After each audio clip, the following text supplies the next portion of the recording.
Damos comienzo a un nuevo programa, Servidores de Dios. Quien te habla es Manuel Cornejo. Estaré compartiendo la palabra de Dios y lo haré de una manera expositiva, versículo a versículo. Y en esta ocasión será en la segunda carta a los Corintios, capítulo 1 y versículo 12, donde dice: Porque nuestra gloria es esta, el testimonio de nuestra conciencia, que con sencillez y sinceridad de Dios, no con sabiduría humana, sino con la gracia de Dios, nos hemos conducido en el mundo y mucho más con vosotros. Comienza diciendo este versículo: porque nuestra gloria es esta. No es difícil establecer una secuencia diferenciadora en el contenido de esta carta, ya que Pablo no está escribiendo una carta de corrección de errores, como fue, por ejemplo, la primera carta a los Corintios, ni tampoco un escrito dogmático, como pudiera ser, por ejemplo, Romanos o Efesios, ya que este escrito es un continuo fluir de sentimiento del apóstol, y en ella se aprecia un esfuerzo apologético revestido de humildad en la defensa de su ministerio apostólico ante quienes trataban de destruirlo. Note que los judaizantes, ellos revestidos de falsos apóstoles, habían entrado en la congregación causando serios problemas al tratar de negar la autoridad de Pablo, y además sembrando un cúmulo de maledicencia en contra de él, ya que en otras cosas lo estaban presentando a ojos de la Iglesia como una persona inconstante, falto de sinceridad, falto de ánimo y valor para tomar decisiones, interesado sobre todo en imponer sus ideas doctrinales en contra del interés evangelístico. Estas calumnias contra su persona y comportamiento tienen una manifestación en la acusación que le formulaban de incumplir sus promesas, como era la de viajar a ellos un tiempo y permanecer en la iglesia. A esto le servía este aparente incumplimiento de la promesa de visitarlos para desprestigiar la fiabilidad de las palabras. Si se había producido una visita rápida, intermedia ante el viaje anunciado, donde debió producirse el conflicto contra él en la iglesia en Corinto y que motivó la carta de las muchas lágrimas, no significa, sin embargo, que aquello había cumplido la promesa de visitarles por un tiempo más largo, sino que fue una emergencia que la produjo.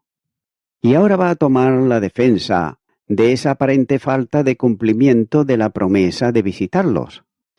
En la introducción de este párrafo, el apóstol habla de su jactancia, ya que es el sustantivo que tiene equivalencia con orgullo. Y note que es interesante que el apóstol usa muchas veces el verbo enorgullecerse o jactarse, y los sustantivos de la misma raíz en los escritos a Corintios. Es notorio también apreciar que el verbo aparece 38 veces en el Nuevo Testamento y solo 2 están fuera de los escritos de Pablo. El acto de gloriarse está registrado 12 veces en el Nuevo Testamento y de ellas 7 en esta carta. El apóstol le indicó que ellos son su orgullo, es decir, la razón de su jactancia, y que cualquier tipo de orgullo es nocivo, salvo que sea en el Señor. La segunda carta a los Corintios, capítulo 10, versículo 17, dice: Mas el que se gloría, gloríese en el Señor. De esta manera, el orgullo, que es humano y busca la gloria del hombre, se desvanece al centrar la razón de todas las acciones del ministerio en la gracia de Dios, ya que el texto comienza con la conjunción ¿por qué?, que sirve de enlace con lo que antecede, en cuyo final del párrafo solicitaba oraciones a su favor, porque conocía bien la realidad de sus acciones y de su conducta, por lo que sabía que la respuesta a las oraciones sería conforme a la gracia de Dios. Sigue diciendo este versículo, el testimonio de nuestra conciencia. Inmediatamente apela al sentimiento íntimo de su conciencia. El apóstol da mucha importancia a la conciencia del creyente. La conciencia es el elemento de la parte inmaterial del hombre que juzga los actos conforme a la obra de la ley, que ha sido impresa en el corazón humano y que manifiesta en la intimidad lo que es bueno y lo que no lo es. En el hombre no regenerado, esta caída como toda su humanidad de modo que la conciencia es corrompida, como dice Tito capítulo 1 y versículo 15, y además es mala. Hebreos capítulo 10 versículo 22. También es acusadora. Juan capítulo 8 y versículo 9. Y además está cauterizada, que la hace insensible. Primera de Timoteo capítulo 4 y versículo 2. Sin embargo, le permite distinguir entre el bien y el mal, como así nos enseña la carta a los Romanos capítulo 2 y los versículos 14 al 16, donde dice, porque cuando los gentiles que no tienen ley hacen por naturaleza lo que es de la ley, estos, aunque no tengan ley, son ley para sí mismos, mostrando la obra de la ley escrita en sus corazones, dando testimonio su conciencia y acusándoles o defendiéndoles sus razonamientos, en el día en que Dios juzgará por Jesucristo los secretos de los hombres conforme a mi evangelio. Siendo este un elemento universal, es decir, está presente en todos los hombres. La regeneración limpia al creyente de su conciencia acusadora. Hebreos capítulo 10 y los versículos 1 y 2 dice, porque en la ley teniendo la sombra de los bienes venideros, no la imagen misma de las cosas, nunca puede por los mismos sacrificios que se ofrecen continuamente cada año, a ser perfectos a los que se acercan. De otra manera, cesaría de ofrecerse, pues los que tributan este culto, limpios una vez, no tendrían ya más conciencia del pecado. De modo que, dejando de acusarle como pecador, cuya única esperanza es cumplir la demanda penal por el pecado, que es la muerte, experimenta la paz con Dios, ya que, justificados pues por la fe, tenemos paz para con Dios por medio de nuestro Señor Jesucristo. Romanos capítulo 5 y versículo 1. Además, la conciencia acusadora ya no actúa en sentido de condenación, porque conoce que Dios perdonó al creyente todos los pecados, y a nosotros, estando muertos en pecados y en la incircuncisión de vuestra carne, os dio vida juntamente con él, perdonándoos todos los pecados. Colosenses capítulo 2 y versículo 13. Por tanto, está extinguida para siempre la condenación por el pecado. Por otro lado, el bautismo cristiano es testimonio de buena conciencia. La primera carta de Pedro capítulo 3 versículo 21 dice, el bautismo que corresponde a esto ahora nos salva, no quitando las inmundicias de la carne, sino como la aspiración de una buena conciencia hacia Dios, por la regeneración de Jesucristo. El creyente ve potenciada su conciencia por el Espíritu Santo. Romanos capítulo 9 y versículo 1 dice, verdad digo en Cristo, no miento, y mi conciencia me da testimonio en el Espíritu Santo. De ahí que Pablo hable más adelante del testimonio de Cristo en él, como señala esta segunda carta a los Corintios capítulo 11 y versículo 10, y de que él habla verdad ante Dios. Gálatas capítulo 1 y versículo 20 dice, en esto que os escribo, he aquí delante de Dios que no miento. Sin embargo, la conciencia del creyente inmaduro puede ser impulsada al pecado por el mal ejemplo de otros cristianos. En la primera carta a los Corintios, capítulo 8 y versículo 10, nos dice: porque si alguno te ve a ti, que tienes conocimiento sentado a la mesa en los lugares de ídolos, la conciencia de aquel que es débil, ¿no será estimulada a comer de los sacrificios a los ídolos? Pablo procuraba vivir con una buena conciencia delante de todos y especialmente delante de Dios. Hechos de los Apóstoles, capítulo 24 y versículo 16 dice: y por esto procuro tener siempre una conciencia sin ofensa ante Dios y ante los hombres. De ahí que exhorte a sus colaboradores a buscar para sí mismos una buena conciencia por medio de la obediencia a la palabra de Dios, como señala la primera carta a Timoteo, capítulo 1 y los versículos 3 al 6. Y lo hace por una vida de testimonio ejemplar, vivida en la fe. La primera carta a Timoteo, capítulo 1 y los versículos 18 y 19 dice: este mandamiento, hijo Timoteo, te encargo para que conforme a las profecías que se hicieron antes en cuanto a ti, milites por ellas la buena milicia, manteniendo la fe y buena conciencia, desechando la cual naufragaron en cuanto a la fe algunos. Y también mediante vidas auténticamente santas. Esta segunda carta a los Corintios, capítulo 4, versículo 2, dice: ante bien, renunciando a lo oculto y vergonzoso, no andando con astucia, ni adulterando la palabra de Dios, sino por la manifestación de la verdad, recomendémonos a toda conciencia humana delante de Dios.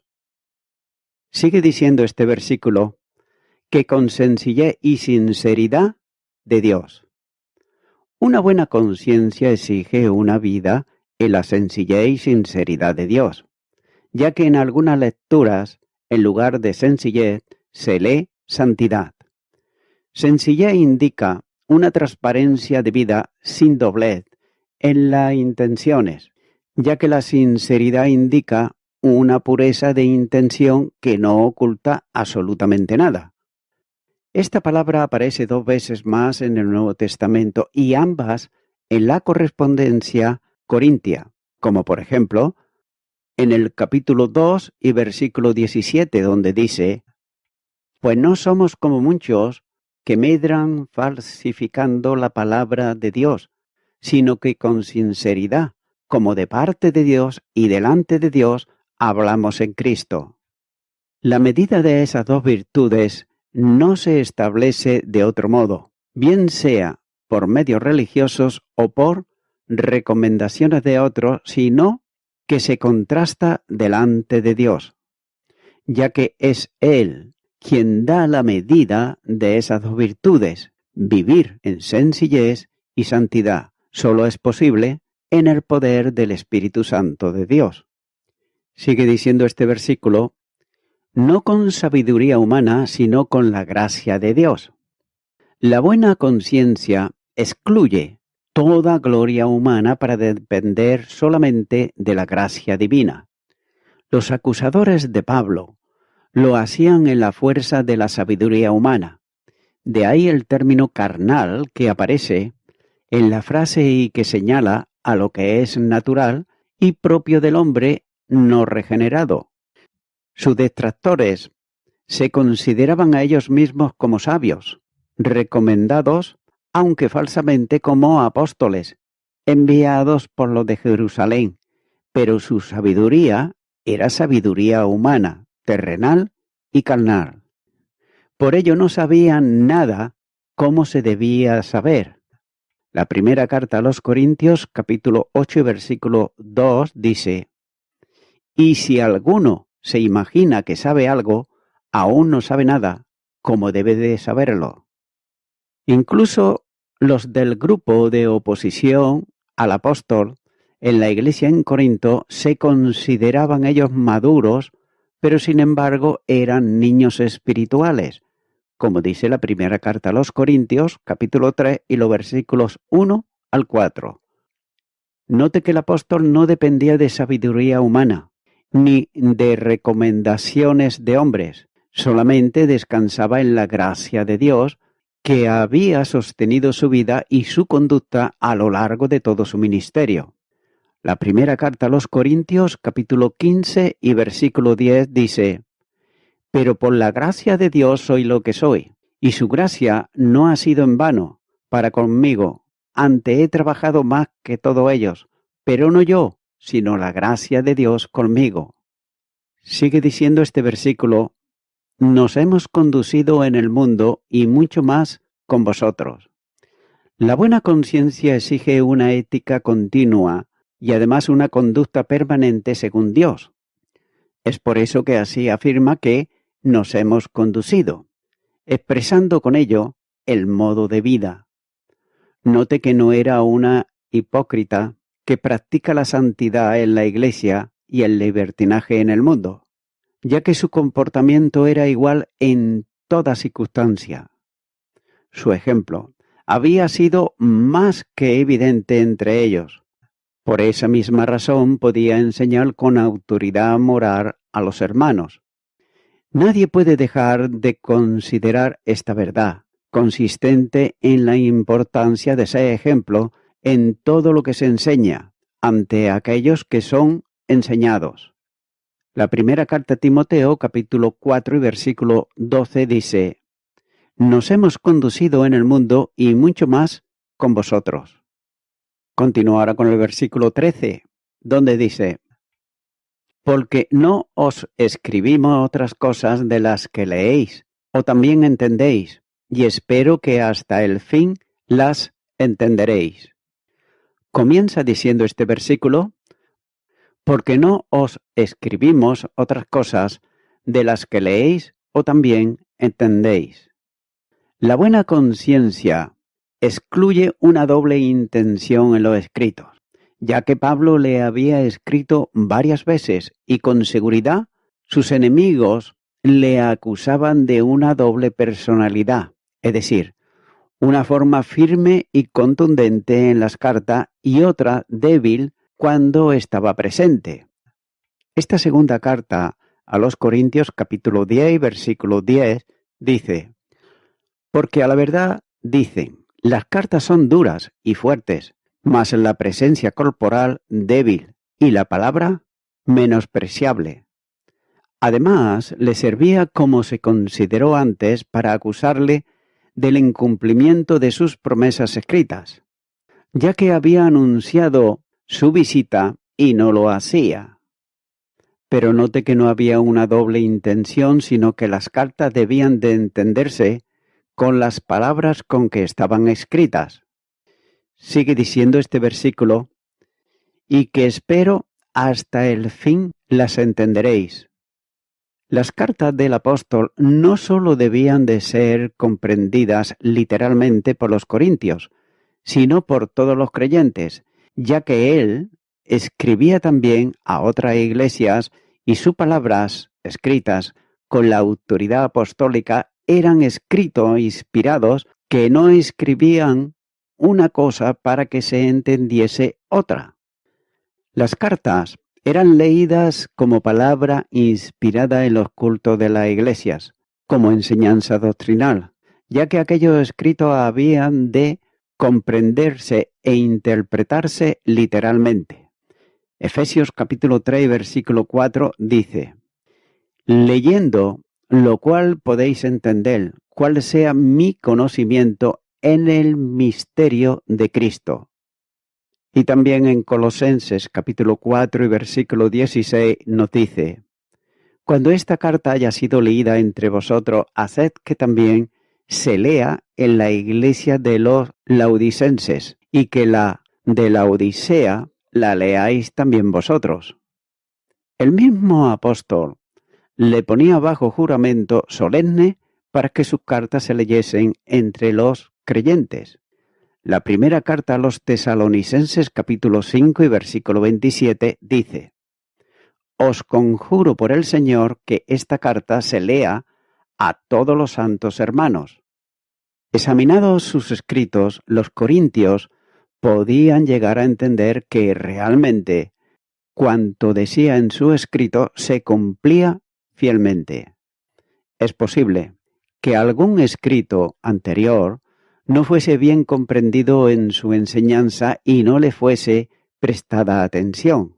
Note lo que dice en la primera carta a los Corintios, capítulo 5 y los versículos 9 y 10. Os he escrito por carta que no juntéis con los fornicarios, no absolutamente con los fornicarios de este mundo, o con los ávaros, o con los ladrones, o con los idólatras, pues en tal caso os sería necesario salir del mundo. En esta ocasión el apóstol, refiriéndose él a lo que le está escribiendo, demanda de ellos que entiendan lo que les dice en la forma también en la que lo está diciendo y lo interpreten de este modo.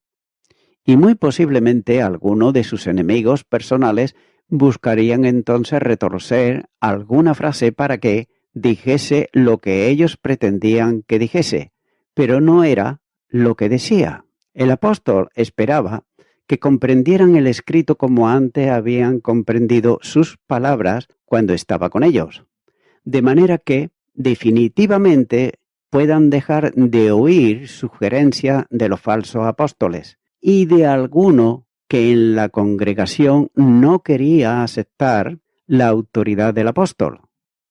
La misma honestidad en la que se desarrollaba su vida estaba también en todos sus escritos. Continúo ahora con el versículo 14, donde dice: como también en parte habéis entendido que somos vuestra gloria, así como también vosotros la nuestra, para el día del Señor Jesús. Comienza diciendo este versículo: como también en parte habéis entendido que somos vuestra gloria. La buena conciencia no hace acepción de personas, ya que el apóstol era conocido por todos en la iglesia, pero solo una parte de ella le aceptaba como lo que él era. Por consiguiente, no era un orgullo para todos. De otro modo, no todos sentían admiración y consideración hacia él. Todos los corintios debían de reconocer que Pablo y sus colaboradores eran motivo de reconocimiento por su dedicación y también por su conducta. Nótese que los cristianos no deben de sentirse orgullosos de sí mismos, pero sí de otros, especialmente de aquellos que le sirvieron en el Evangelio. Sigue diciendo este versículo: así como también vosotros la nuestra, para el día del Señor Jesús. Pablo lo sabía con todo, él no distinguía entre creyente y creyente en Corintio, ya que para él todo eran su gloria y por todo sentía un sano orgullo. Y esa gloria, que son los creyentes, fruto de su esfuerzo, sustentado en la gracia divina, se manifestaría en el día del Señor Jesús. Referencia al tiempo del traslado de la Iglesia, en donde el tribunal de Cristo revelará la sinceridad de las intenciones de cada uno, como así nos dice la primera carta a los Corintios, capítulo 4 y versículo 5, donde dice: así que no juzgáis nada antes de tiempo, hasta que venga el Señor, el cual aclarará también lo oculto de las tinieblas y manifestará las intenciones de los corazones, y entonces cada uno recibirá su alabanza de Dios. Y voy concluyendo con esto. La asamblea en Corinto había reconocido en parte a Pablo, es decir, algunos de los creyentes le habían reconocido, pero no todos. Los leales comprendían estas dos realidades, que se gloriaban en él y que él se gloriaba en ellos, en el día del Señor Jesús. Es por eso que está mirando más adelante y de manera particular al tribunal de Cristo, cuando el servicio de los redimidos será evaluado y también recompensado. Cuando Pablo miraba adelante a aquel tribunal, veía invariablemente los rostros de aquellos que habían sido salvados por medio de su ministerio. Ellos serían su gozo y corona de gozo, y ellos a su vez se regozarían de que él hubiera sido el instrumento de Dios para llevarlos a Cristo. Amigo y amiga oyente, los corintios cristianos se habían vuelto cínicos, ya que ellos creían que todo tenía malos motivos y que solamente se trataba de ganancia y poder personal. Ellos no confiaban en Pablo y no lo hacían porque eran unos cínicos. Amigo y amiga oyente, suele haber personas que cuando se le predica el Evangelio, ellos piensan mal de todo, tanto del Evangelio como de las personas. Entonces ellos están mirando y pensando en el hombre y no en lo que el hombre le está anunciando, que es el Evangelio de Jesucristo. Es por tanto que, mi amigo, mi amiga oyente, no mires a los hombres, porque ningún hombre te puede dar absolutamente nada. Ninguna iglesia te va a dar la salvación y la vida eterna. Te la dará aquel que dio su vida en la cruz del Calvario y que es Jesucristo. Por tanto, mi amigo, mi amiga oyente, pues yo te invito ahora, en este momento, a que tú puedas recibir a Jesucristo en tu corazón y aceptarle como tu Salvador. Ora conmigo allá donde estás y repite: Señor Jesús, quiero fijarme en lo que dice tu palabra y lo que tú enseñas en ella y en el Evangelio de salvación. Ahora vengo ante ti pidiéndote perdón por todos mis pecados, que me arrepiento de ellos. Te recibo a ti, Jesucristo, como mi Salvador, y quiero darte gracias en tu nombre. Amén.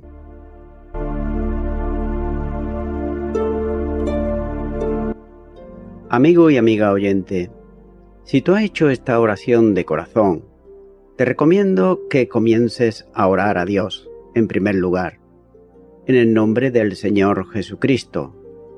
Orar a Dios no es rezar, sino que es hablar con una persona.